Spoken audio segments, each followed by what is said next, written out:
Sector 2 police સ્ટેશનના પાસામાંથી છૂટીને આવેલા આરોપીઓને સમજ અપાઈ। સુરત શહેર પોલીસ સેક્ટર 2ના ઝોન 6ના તમામ પોલીસ સ્ટેશનના 2021, 22, 23, 24ના પાસા હેઠળ ગયેલા આરોપીઓ જે છૂટીને પાછા આવી ગયા છે તેમને બોલાવી કાયદામાં રહેશો તો ફાયદામાં રહેવાની સમજ કરવામાં આવી અને જે ફરિયાદોએ ફરિયાદ કરી હતી તેમનું 4 વર્ષમાં કોઈ નિકાલ નહીં આવ્યો હોય તેમનું કોર્ટ સાથે સંકલન કરી તે ફરિયાદનો પણ નિકાલ કરવામાં આવશે। મહિલા અને શરીર સંબંધિત ગુનાઓના ફરિયાદીઓની સંખ્યા 81 હતી જે આ મીટિંગમાં હાજર રહ્યા હતા।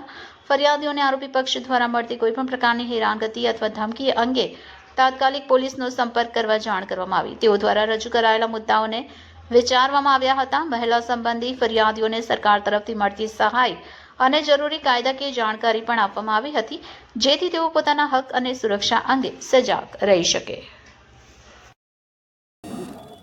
આજ રોજ કમિશનર સાહેબની સૂચના અને સેક્ટર 2 સાહેબના માર્ગદર્શન હેઠળ આજે જે પાસામાં ગયેલા હોય 2021, 22 અને 23 અને 24ના 4 વર્ષના અને છૂટી ગયા હોય તેવા કુલ ઝોન 6ના 53 જે આરોપીઓ હતા એમને બોલાવવામાં આવ્યા હતા।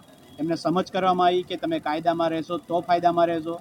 બીજું એમની પર પોલીસની નજર છે એ પણ એમને કહેવામાં આવ્યું અને એ પણ સૂચના આપી કે ફરી વખત આવું કરશો તો તમે બહુ લાંબા સમય સુધી જેલમાં રહેશો।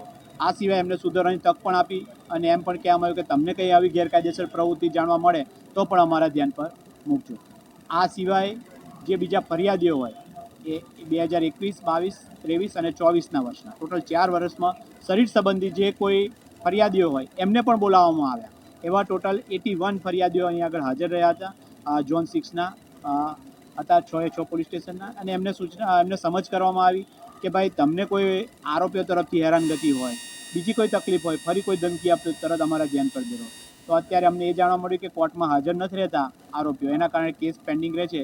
તે બાબતે અમે કોર્ટ સાથે સંકલન કરીશું, કોર્ટ ડ્યુટીને પણ બોલાવીશું અને સમન્સ બજીને એ લોકો હાજર રહે, એમના કેસનો જલ્દી નિકાલ આવે એ માટે પણ પ્રયત્ન કરીશું।